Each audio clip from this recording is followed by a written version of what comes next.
Everybody, big shout out to the Endgame community. Thanks for joining us as always. I'm Pierre, he's Chris, and we're here to talk fantasy football. This time, our must-start wide receivers for week 4. We want to help you build those winning lineups. That is our endgame, and that's our motto. If you want to join us, check out some of the links in the description below this video as soon as you're done watching. A whole lot of information and ways that you can join us, not just watching here, but each and every day and be part of our team. All right, so let's get to the wide receivers though. Chris, I'm gonna let you start off. Give me a wide receiver that you love this week. I love Calvin Ridley this week. I know Calvin Ridley has not been the Calvin Ridley we have hoped for through the first 3 weeks, right? Lots of people said he was going to be the overall wide receiver 1. Really hasn't even had a monster game yet, but there's reasons to love Calvin Ridley in week 4.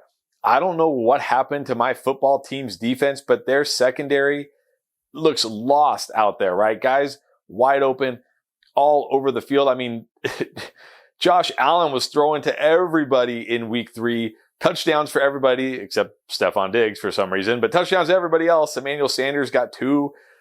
This secondary, I don't know what's going on, but it is really bad. You got to think this is a spot for Calvin Ridley to finally have that first blow-up game of the 2021 season. So don't panic on him if you've got him. Don't think about benching him. This is a great spot for him. I expect a big game from Calvin Ridley in week 4. Yeah, you know, Calvin Ridley, wide receiver 1 season, was one of my preseason calls. Not looking good so far, but I'm keeping the faith. I mean, the Falcons can't be that bad, can they? All right, so I'm going to go with one of your guys. Give you a break this week from calling Courtland Sutton because Courtland Sutton, look, he's the wide receiver 1 in Denver. We know that. Not a great week 3 going against the Jets. You'd be surprised, though, the Jets, if there's one thing, and there's probably only one thing that they're doing well so far this season, it's actually limiting production to wide receivers. Even the first 2 weeks, as bad as they've been, especially on offense, there haven't been any receivers that have gone off against them, and that's surprising because you look at their secondary and you wonder how that is. But this week, Courtland Sutton will go back to beast form like he was in week 2. Going against the Ravens, and you think, well, that's not a great matchup, but it's going to be fine because Denver will actually have to pass and keep their foot on the gas pedal a little bit more. They really didn't need to pass the ball a whole lot against the Jets last week. So we're going to see more targets going to Sutton. I think that the fact KJ Hamler is now out for the season, that just thins out their wide receiver depth even more. Of course, Jerry Jeudy on IR. So it's going to be a lot of Sutton. And through sheer volume alone, he's going to have, I think, a pretty big game. And that's what you want to do. You always want to look for target share, and Sutton has it. All right, Chris, give me another receiver that you like. Yeah, I mean, this is a lesson in ignoring preseason, I guess, and that's Jamar Chase, who looked terrible in preseason and has been nothing but great so far in the regular season. Now, granted, he's been extremely efficient, right? It seems like every time he's catching a pass, he's scoring a touchdown. But there's no reason to think that's going to stop in week 4 because getting Jacksonville. You'll notice a theme. If you watch these videos every week, we pick on the Jacksonville Jaguars defense, and for good reason. They're really bad. So even if T. Higgins is back this week, which he was close to playing last week, so you got to think he will be back in week 4. I don't think it matters. Jamar Chase is out there, catching deep balls for touchdowns, catching short passes for touchdowns. He's kind of like the new Chris Carter, right? All he does is catch touchdowns. But against Jacksonville, no reason to think he can't keep that streak going. So if you got Jamar Chase, you got to roll him out. Agree with that. I was definitely underestimated him going into this season. Chase looks like the real deal. Now, Rondale Moore also looks like the real deal, except for last week. I mean, I guess it was too obvious against the Jags.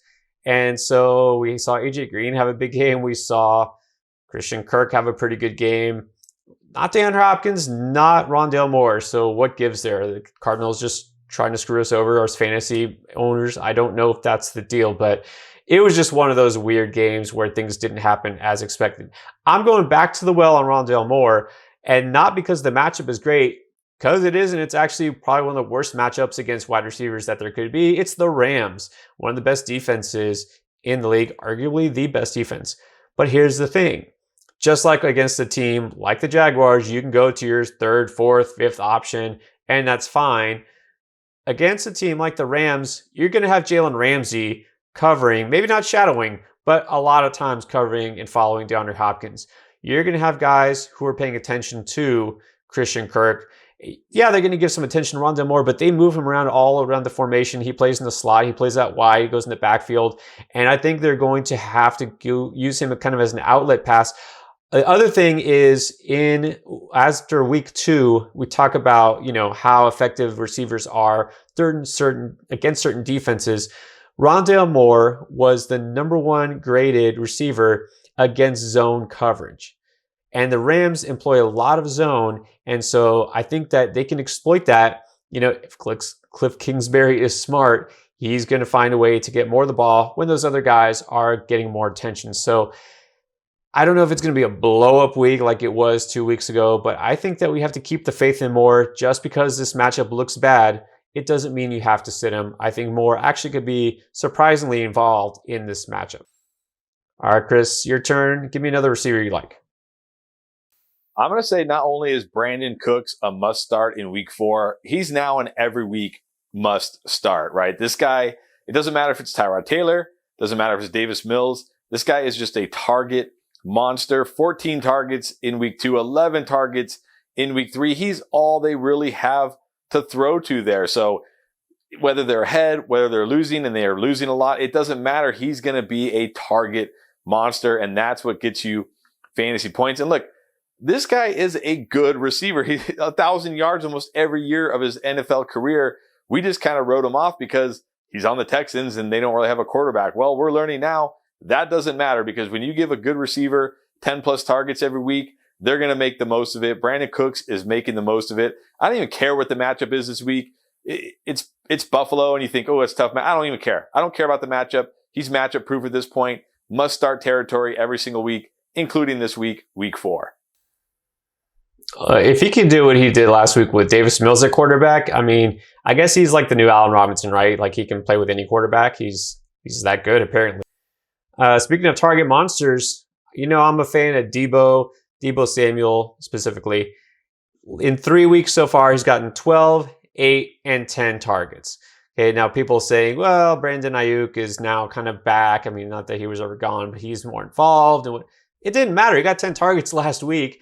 Ayuk got a touchdown, sure, but Deebo was still the guy who's kind of leading the charge here. He's still going to be heavily involved in this offense, especially as long as Jimmy G is around.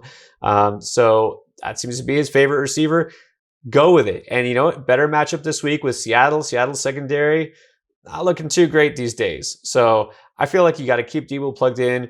Even though his numbers were down relative to week 1 and 2, of course they were going to go down. He was an absolute monster. He wasn't going to necessarily lead the NFL in receiving, but he's still a top 20 receiver, and we have to treat him as such. So absolutely keep him plugged in this weekend. All right, let's finish with one more each. Chris, a must-start receiver. Well, it's going to feel good to say this name, and that's Odell Beckham Jr. It's good to have you back, Odell. First game back from ACL. Ran 85% of the routes on Baker Mayfield's dropbacks, led the team with a 29% target share, had 5 catches for 77 yards. You couldn't have really asked for much more first game coming off ACL injury. So you got to think in game number 2 for him, week 4 for us, but game number 2 for him, he's going to be even better. And with no Jarvis Landry out there and against this Minnesota secondary, which Minnesota seems to be in shootouts every single week, no matter who they're playing, you got to think he'll have an even better game this week. So I think if you drafted Odell and you've been holding him on your bench, maybe you benched him last week because it was the first game back from ACL, which I would have done that as well. This week you could feel good rolling him out as definitely a high upside wide receiver too. Yeah, you took the words out of your mouth before I could say them. I was going to pick Odell Beckham too. Couldn't agree more. Definitely a good matchup with the Vikings too. But I'm going to go again, just like I did in the running back video for our must-start running backs of week 4, I'm going to pick on my Dolphins. I'm going to go with a Colt this week, and that's Michael Pittman. So Pittman, even with less than 100%, 50%, I don't know what percent he is at this point with 2 gimpy ankles. Carson Wentz, he's still out there. Give him credit. Even with that, he is still targeting Pittman like crazy. Pittman's got 12 targets in each of the last 2 games. he's definitely the alpha there as far as the receivers go. You know, T.Y. Hilton is still on IR. Paris Campbell is just really not involved. And so it's all Pittman all day.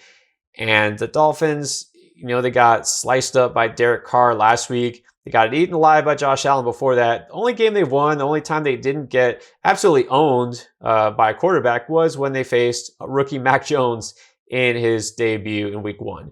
So, you know, Xavier Howard, love him. He's a great Pro Bowl corner. And then after that, there's just a lot of liabilities in that secondary. And I think Pittman is going to have a nice day. All right, so that does it for wide receiver must-starts. Like I said, check out our running back video and join us. You can join us on Discord where we keep this conversation going every day throughout the entire season. That information is down below.